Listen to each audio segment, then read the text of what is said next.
नमस्कार, Mithila must news में आपका स्वागत है। मैं मनोज और बड़ी खबर लगातार मिथिला मस्ट न्यूज पर हमने आपको दिखाया कि दरभंगा में 4 वरीय नेताओं की प्रतिष्ठा दांव पर लगी है। वो भी हमने आपको बता दिया कि किन किन क्षेत्रों में। लेकिन दरभंगा के सभी विधानसभा क्षेत्रों में जो राजनीतिक दल के नेता हैं जिनके कंधों पर जिम्मेवारी दी गई, जिसमें संजय झा हैं, अली असरफ फातमी हैं, कीर्ति झा आज़ाद हैं, इसके अलावा बता दें अब्दुल बारी सिद्दीकी हैं, भोला यादव हैं, इन सभी के कंधों पर जिम्मेवारी दी गई। लेकिन एक बड़ी खबर बता दें, राष्ट्रीय जनता दल के कार्यालय से एक नोटिस जारी किया गया है जिसमें कहा गया है कि अगर कोई राष्ट्रीय जनता दल के सिपाही बागी उम्मीदवार में खड़े होते हैं या फिर उनके खिलाफ कार्य करते हैं तो उसकी तुरंत सूचना राजद के पटना कार्यालय को दें ताकि उन पर कड़ी कार्रवाई की जाएगी। हम बता दें बड़ी खबर, तो राष्ट्रीय जनता दल को तमाम बागी नेताओं के तेवर को ढीला करने के लिए एवं उन्हें राष्ट्रीय जनता दल के प्रत्याशी के समर्थन में उतारने के लिए प्रदेश कार्यालय से एक पत्र जारी किया गया है। जगदानंद सिंह के द्वारा जो किया गया है उसमें साफ कहा गया कि अगर कोई बागी उम्मीदवार होता है या राष्ट्रीय जनता दल के प्रत्याशी के खिलाफ कार्य करेगा तो उस पर कार्रवाई की जाएगी। ये सुनने के बाद राष्ट्रीय जनता दल के प्रत्याशियों के मनोबल बढ़ने लगे हैं।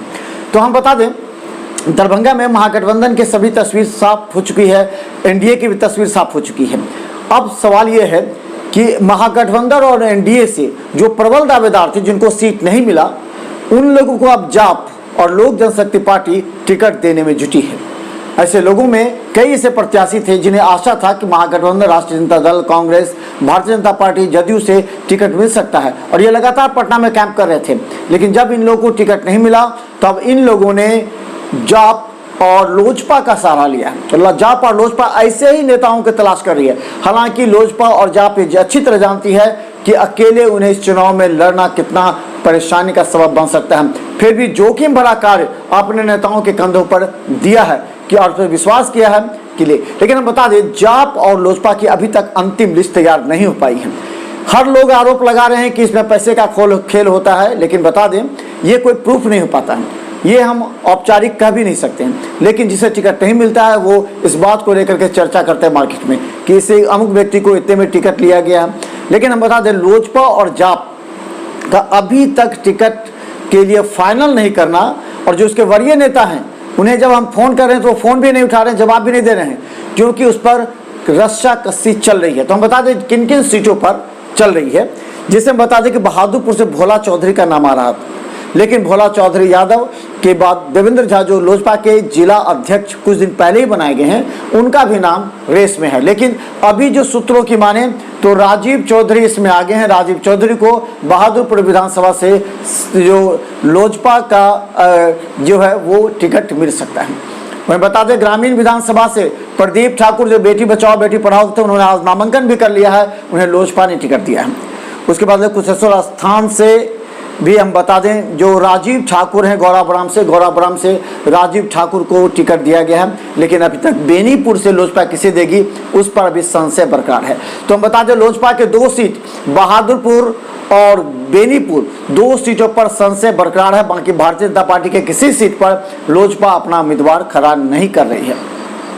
इसका क्या फायदा होगा वो हम आगे बताएंगे। लेकिन बता दें, इसी तरह जाप की स्थिति है। जाप ने दरभंगा शहरी विधानसभा से तो अपने उम्मीदवार के नाम सियाराम पासवान की घोषणा कर दी है, लेकिन बाकी पर असमंजस की स्थिति है।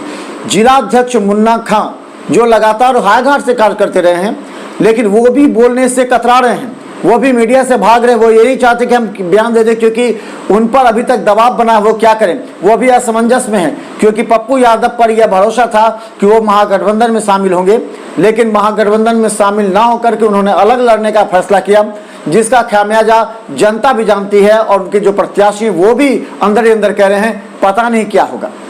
हालांकि पप्पू यादव ने क्षेत्र में काफ़ी मेहनत किए थे। तो हम बता दें कि मुन्ना खां भी भाग रहे हैं, बच रहे हैं बोलने से, क्योंकि अभी उन्हें भी लिस्ट फाइनल नहीं है, क्योंकि वो कह रहे हैं कि दरभंगा के 10 विधानसभा से प्रत्याशी उतारेंगे। लेकिन अभी एक का नाम सामने आया, वो है सियाराम पासवान, बाकी का नाम सामने नहीं आ रहा है।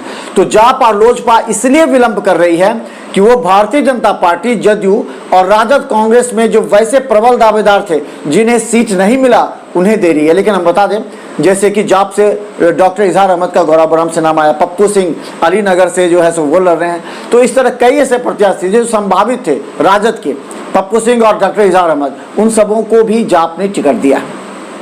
तो जाप और लोजपा अंतिम समय तक इंतजार करना चाहती है कि वो किसे टिकट दे, क्योंकि जिसे कांग्रेस, भाजपा या फिर राजद और जदयू टिकट नहीं दे पाएगी, वो प्रबल दावेदार थे, उनसे बात हो रही है और उन्हें टिकट देने का इंतजाम कर रही है। तो बता दें, आज रात से लेकर कल सुबह तक फाइनल हो जाएगा। बहादुरपुर में एलजेपी के टिकट पर भोला चौधरी का नाम आ रहा है जो आगे चल रहे हैं। वहीं हम बता दें कि बेनीपुर से भी नाम स्पष्ट नहीं हुआ है, लेकिन प्रदीप ठाकुर ने ग्रामीण से आज नामांकन भी कर दिया। वहीं जो हम बता दें गौरापुरम से राजीव ठाकुर भी उम्मीदवार हैं। वहीं जाप अभी तक कोई क्लियर लिस्ट नहीं कर पाई है। तो देखते रहिए मिथिला मंच पर बड़ी खबर। लेकिन बड़ी खबर बता दें, राष्ट्रीय जनता दल के प्रदेश कार्यालय से जो सूचना मिली है उसे निश्चित तौर पर राष्ट्रीय जनता दल के बागी उम्मीदवार जो खड़े हो रहे हैं, जैसे कि हम बता दें आपको हायाघाट में बागी उम्मीदवार है, दरभंगा शहरी विधानसभा से भी बागी हो सकते हैं, इसके अलावा बता दें बहादुरपुर से भी बागी हो सकते हैं। इन सबों को शांत करने के लिए राष्ट्रीय जनता दल के कार्यालय से बजट नोटिस जारी किया गया। तो देखते रहिए मिथिला मंच पर हर अपडेट खबर यूट्यूब में सब्सक्राइब कर, क्योंकि हम आपको दिखाते हैं हर चुनाव से जुड़ी अपडेट खबर।